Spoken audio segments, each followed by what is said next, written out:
ان الذین یحبون ان تشیع الفاحشۃ فی الذین آمنوا لہم عذاب علیم فی الدنیا والآخرہ واللہ یعلم وانتم لا تعلمون۔ رب العالمین ارشاد فرماتا ہے کہ سورہ نور ہے، مالک کریم نے فرمایا جو لوگ چاہتے ہیں کہ ایمان والوں میں بے حیائی فحاشی پھیلے، اللہ فرماتا ہے ان کے لیے دنیا و آخرت میں دردناک عذاب ہے۔ اللہ جانتا ہے تم نہیں جانتے، اور اللہ کا عذاب تو بڑا سخت ہوتا ہے۔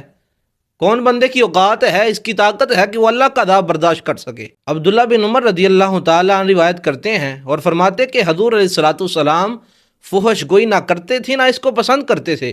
محبوب فرماتے ہیں میرے نزدیک سب سے اچھا بندہ وہ ہے جو اچھے اخلاق والا ہے۔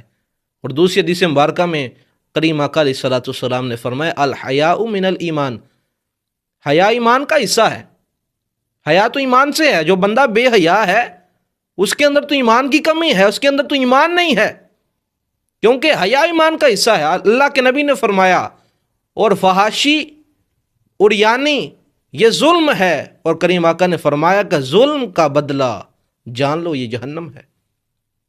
جو نوجوان آج کے دور میں ان کاموں میں پڑ جاتے ہیں، اور جو لوگ کوشش کرتے ہیں کہ مسلمانوں میں قرآن کی آیت کے تحت کہ مسلمانوں میں فحاشی پھیلائی جائے، عریانی پھیلائی جائے، اللہ فرماتا ہے ان کے لیے دردناک عذاب ہے۔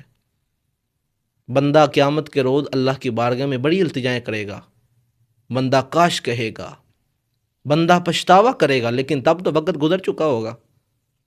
قرآن کے 10 مقامات ایسے ہیں جہاں اللہ نے بیان فرمایا کہ بندہ اللہ کی بارگاہ میں کاش کاش کہے گا، کاش میں یہ کر لیتا، کاش میں ایمان لے آتا، کاش میں رب کی بات مان لیتا، کاش میں گناہوں سے باز رہتا، کاش میں محبوب کے طریقے پر زندگی بسر کر لیتا، کاش میں خدا کو راضی کر کے اپنی آخرت کا سامان بنا لیتا۔ لیکن اللہ رب العزت کی بارگاہ میں جب وہ خواہش کرے گا اللہ ایک سانس لینے کی مہلت مجھے دنیا میں بھیج دے، میں سجدے میں تیری بارگاہ میں توبہ کروں گا، لیکن وقت گزر چکا ہوتا ہے۔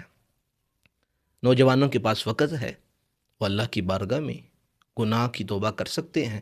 اللہ فرماتا ہے واللہ یحب التوابین ویحب المتطہرین، اللہ کے پاس جتنے بھی گناہ لے کر آؤ اللہ گناہوں کو معاف فرما دیتا ہے۔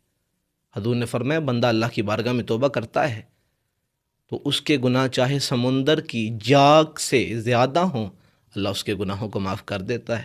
آخری بات، سب سے اہم بات ہے، میرے آقا نے فرمایا جب نوجوان اللہ کی بارگاہ میں توبہ کرتا ہے اللہ کا عرش بھی جھوم جاتا ہے، اللہ خوش ہوتا ہے۔